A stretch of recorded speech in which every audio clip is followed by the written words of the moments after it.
है। हमारे साथ एनर्जी एक्सपर्ट नरेंद्र तनेजा मौजूद हैं, उनसे बातचीत करते हैं। तनेजा जी, आपसे समझना चाहेंगे एग्जिस्टिंग न्यूज फ्लो को, उसके लाइकली इम्पैक्ट को कच्चे तेल के पॉइंट ऑफ व्यू से, क्योंकि हमने देखा प्राइसेस थोड़ा सा एज ऑफ हुए प्रीवियस सेशन में। आज के सेशन में भी थोड़ी नरमी देखने को मिल रही है। जो पोटेंशियल ट्रूस की एक्सपेक्टेशंस बिल्डअप हुई हैं यूएस और चाइना के बीच में, आप कैसे देखते हैं, क्या इम्पैक्ट देखते हैं? देखिए, जैसा बिल्कुल आपने सही फरमाया कि अमेरिका और चाइना के बीच में जो थोड़ा सा जो ऐसा लग रहा है कि जो है थोड़ा बर्फ पिघल रही है, थोड़े इनके संबंधों में सुधार आ रहा है। और दूसरी तरफ भारत को लेकर भी अमेरिका का जो अड़ियल रवैया था उसमें भी थोड़ी सी नरमी नजर आ रही है और लगता है कि शायद ट्रेड डील होगी। तो कुल मिलाकर के इससे, और दूसरी तरफ गाजा जो है वहाँ थोड़ा बहुत डिस्ट्रप्शन है, लेकिन लग रहा है कि वो फिर भी अभी काबू के अंदर है। और रूस और अमेरिका का खासतौर से यूक्रेन को लेकर के तनाव है, लेकिन वो कोई बड़ा ऐसा स्तर नहीं ले रहा है। तो मुझे लगता है ये सब पहलुओं को जब हम देखते हैं, दूसरी डिमांड में कोई ऐसी खास बढ़ोतरी नजर नहीं आ रही और सप्लाई में कोई डिस्ट्रप्शन नहीं है। तो मुझे लगता है कि जो हम तेल की कीमत आज देख रहे हैं, अभी भी इसमें $3 का प्रीमियम है। आप उसे जियोपॉलिटिकल प्रीमियम बोल रहे हैं, एंग्जाइटी प्रीमियम बोल रहे हैं, लेकिन अभी भी प्रीमियम है, क्योंकि कीमत जो अभी डिमांड सप्लाई और पूरी लैंडस्केप को देखते हुए $62 से ऊपर होनी नहीं चाहिए। तो अभी ये प्रीमियम है, तो कोई ताज्जुब की बात नहीं होगी थोड़ा सा कीमत और नीचे जाए, क्योंकि मुझे लगता है कि अगर कोई बहुत बड़ा जियोपॉलिटिकल ट्रिगर या फैक्टर ना आ जाए तो कीमत जो है वो 62 के आसपास जानी चाहिए। और अगर आप देखते हैं थोड़ा ऐसा नजरिया लेके चलते हैं आने वाले 3-1 महीने का, और विंटर कोई बहुत जबरदस्त हो जाए, बहुत डिसरप्शन विंटर्स हो, वो एक अलग बात होगी।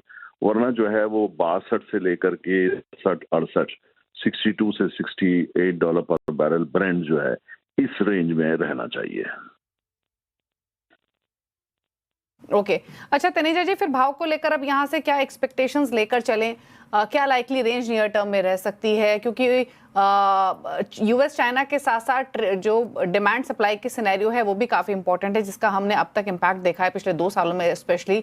अब प्राइस रेंज नियर टर्म में आपके हिसाब से क्या रह सकती है कच्चे तेल की? देखिए, जो प्राइस में अगर सप्लाई डिसरप्शन नहीं होता, जो बड़ा फैक्टर है वो चाइना और इंडिया होते हैं आज की तारीख में। इंक्रीमेंटल ग्रोथ तो सबसे ज्यादा भारत से ही हो रही है।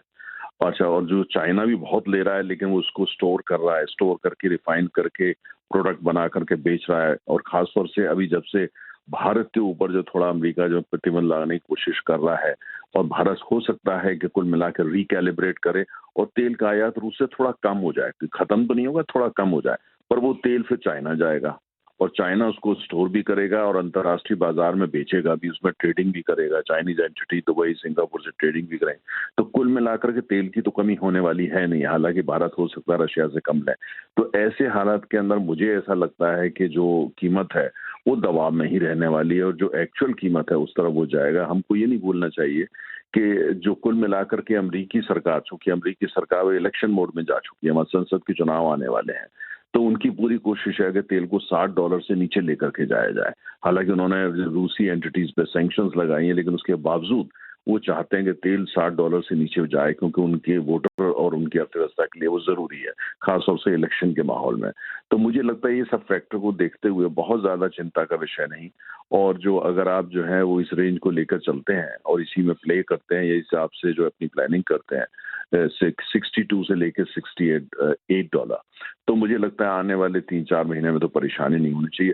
अब कुल मिलाकर के 1.5 साल 2 साल बाद तेल की कीमत जाहिर है ऊपर जानी ही जानी है ना। लेकिन ये कि अभी जो है नियर टर्म, बहुत नियर टर्म में आप देखते हैं तो 62 और $68 मुझे नजर आती है कीमत।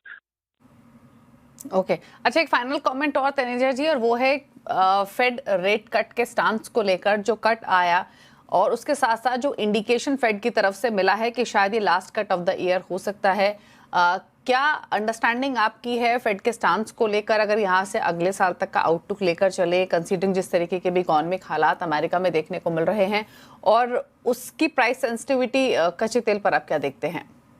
नहीं, अच्छा आपने देखिए प्रश्न किया। मुझे ऐसा लगता है आज जो हम कीमत देख रहे हैं वो काफी तक जो फेड का मूवमेंट है या फेड का मूवमेंट हो सकता है आने वाले 2 महीने में, उसको बाजार फैक्टर इन कर चुका है।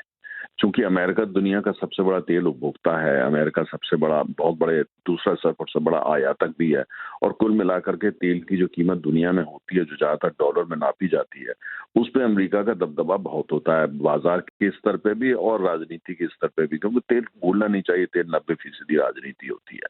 तो लेकिन फेड का होगा, लेकिन मुझे लगता है अभी आज की तारीख में तो लगता है मैं मार्केट उसको काफी हद तक एब्जॉर्ब कर चुकी है, फैक्टर इन कर चुकी है और उसको लेकर के ही आगे बढ़ रही है। हमें ये नहीं भूलना चाहिए कि अमेरिका में शेल वगैरह कॉस्ट ऑफ प्रोडक्शन हाई होती है। अगर कीमत जो है वो 60 से नीचे जाती है तो वहां पे शेल का जो इकोनॉमिक्स है वो गड़बड़ा जाता है और कई वो उनको अफोर्ड नहीं कर पाते। जो खासतौर से शेल वहां पे कॉटेज इंडस्ट्री है, शेल ऑयल कॉटेज इंडस्ट्री है, तो उनको जो वो अफोर्ड सस्टेन नहीं कर पाते हैं।